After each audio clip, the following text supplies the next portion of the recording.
চাঁপাইনবাবগঞ্জে ১ টাকার ইফতারের দোকানে জনমনে ব্যাপক সাড়া পড়েছে। এ ধরনের উদ্যোগকে স্বাগত জানিয়েছে মধ্যবিত্ত ও খেটে খাওয়া মানুষরা। আর আয়োজকরা জানান, প্রথমবার চাঁপাইনবাবগঞ্জে এই উদ্যোগ হলেও আগামী বছরগুলোতেও জেলার নিম্ন আয়ের মানুষের কথা ভেবে চালু রাখা হবে এমন মহৎ উদ্যোগ।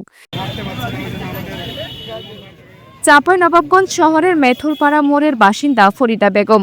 স্বামী মারা গেছেন আগেই। একমাত্র ছেলে আলাদা সংসার নিয়ে থাকলেও কোনো খোঁজ রাখেন না। একা থাকেন বস্তির একটি খুপড়ি ঘরে। ভিক্ষা করে চলে সংসার। ৪ মেয়ের বিয়ে হলেও ৩ বছরের মধ্যে ২ মেয়ে ২ জামাই মারা যাবার পর ২ মেয়ে ও তাদের ৪টা সন্তান নিয়ে থাকেন একসাথে। এর মধ্যে এক নাতি প্রতিবন্ধী। মেয়েরা পরের বাড়ি কাজ করেও সংসার চালাতে হিমশিম।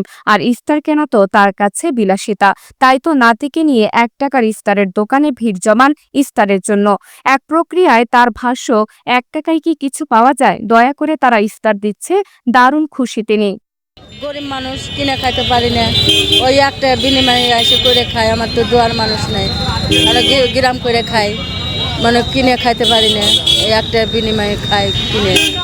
বুঝতে পারলে আমি খুবই গর্ব অসহায় মানুষ। ইফতারটাই খুঁজি, মানে বেগনি টেগনি চপ মপ এটা সেটা দেয়, দিয়ে ওইগুলোই হয়েছে ইফতারি করে নিয়ে। গরিবদের জন্য এই উদ্যোগ প্রশংসনীয় দাবি ফরিদা বেগমের নাতির।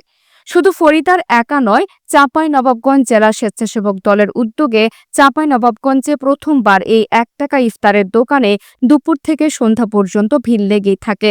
বিকেল ৪টা থেকে দোকানটি খোলার কথা থাকলেও দুপুরের পর লম্বা লাইন লেগে যায় শহরের নবাবগঞ্জ সরকারি কলেজ গেট এলাকায় স্থাপিত এই দোকানে। মধ্যবিত্ত, নিম্ন মধ্যবিত্ত এবং শ্রমজীবী মানুষের ঠিকানা হয়ে উঠেছে এই দোকানটি। যে আমরা খুব অসহায়, আমাদের একটা ইফতারি পেয়ে আমরা খুব খুশি হয়, আনন্দ। আমরা ১ টাকা করে ইফতার করছি, পাইছি একটাতে, খুব আনন্দ করে মানুষ লিছে দিচ্ছে, খুব ভালোভাবে চলছে। অসহায় ছিন্নমূল ভাসমান মানুষরা যেন এটাকে দান মনে না করে শুধু তাদের সম্মানের কথা ভেবেই ১ টাকার বিনিময়ে তাদের এই মহৎ উদ্যোগ। এটি ১ টাকায় আসলে বিক্রয় নামে মাত্র। বাংলাদেশ জাতীয়তাবাদী স্বেচ্ছাসেবক দল প্রতিষ্ঠা লগ্ন থেকে এখন অবধি বাংলাদেশ জাতীয়তাবাদী দল বিএনপির অঙ্গ সংগঠন হিসেবে দেশ এবং দেশের মানুষের ক্লান্তি লগ্নে আপদমস্তক বিপদময় অবস্থায় দেশের পাশে থাকে, জনগণের পাশে থাকে। তারই ধারাবাহিকতায় বাংলাদেশ জাতীয়তাবাদী স্বেচ্ছাসেবক দল চাঁপাইনবাবগঞ্জ জেলা শাখার পক্ষ থেকে এই ক্ষুদ্র আয়োজন।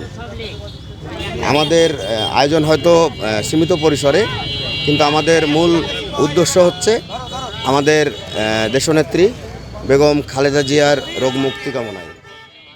চাঁপাইনবাবগঞ্জ জেলা স্বেচ্ছাসেবক দলের সভাপতি মৃত আনোয়ার হোসেনের মাগফেরাত কামনা এবং বিএনপির চেয়ারপারসন বেগম খালেদা জিয়ার রোগ মুক্তি কামনায় জনসাধারণের উপকারার্থে এমন মহৎ উদ্যোগে আগামীতেও চলমান রাখার প্রতিশ্রুতি বিএনপি এই নেতার।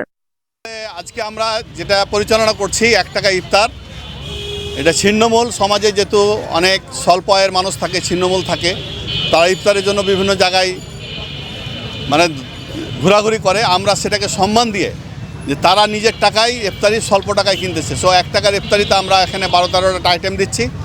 এটা আমাদের মাদার অফ ডেমোক্রেসি, আমাদের বেগম খালেদা জিয়া আমাদের মাতার জন্য সুস্বাস্থ্য কামনা করে আমরা তার রোগমুক্তি কামনা করার জন্য আমরা এই পরিচালনা করছি। এবং এই পরিচালনাটা আমাদের আগামী মানে এই বছরে যে ৩০টা রমজান, এই ৩০ রমজান পর্যন্ত চলবে এবং আগামী বছরে আমরা এটা কন্টিনিউ করার জন্য আমরা চেষ্টা করছি, যাতে আমরা এটা সমাজের মানুষ যেন, যারা ছিন্নমূল মানুষ, তারা যেন স্বাচ্ছন্দ্যে ইফতার করতে পারে, এইটা আমাদের মূল লক্ষ্য এবং উদ্দেশ্য। ১২ পদের ১ টাকার ইফতার প্রতিদিন ২০০ জনকে দেয়া হলেও আগামীতে এর পরিমাণ আরও বাড়ানোর প্রতিশ্রুতি আয়োজকদের।